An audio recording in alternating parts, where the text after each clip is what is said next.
Good morning, Chestnut family. This is Pastor Brian, not just guest preacher Brian, coming to you this morning to just share a little brief devotional based on the sermon from this past Sunday.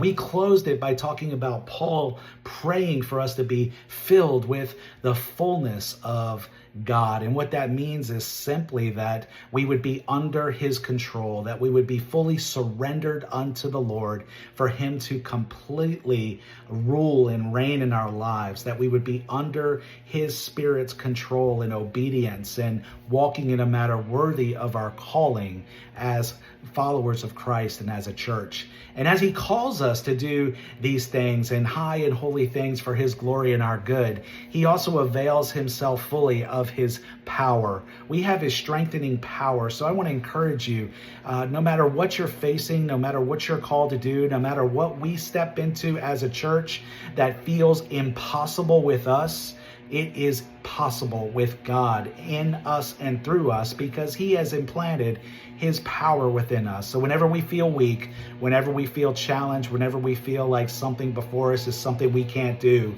we rejoice because we know we can't do it, but his power in us can do it for his glory according to his will. Second, he's also given us his sanctifying presence. As Christ dwells richly in our hearts, he does a sanctifying work to make us more like him.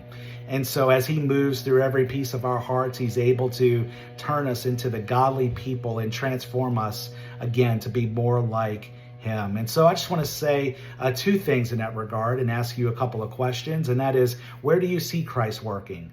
Where do you see him making you more like him and rooting out self and replacing him in places where self used to reign? I would just say, give him glory for that. And are there any places in your heart as well that you've kind of shut off to Christ? Maybe it's a pain area or a sin that you're holding on to or something else. You're like, Jesus, I don't want you to go there.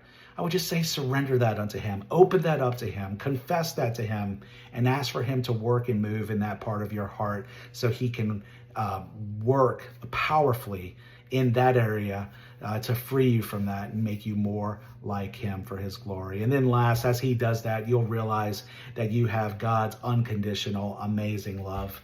Believers, we are rooted and grounded and continually being rooted and grounded deeper into God's love. His love for us is not based on our feelings. So whether you feel love today or not, the objective truth of God's word says you are loved.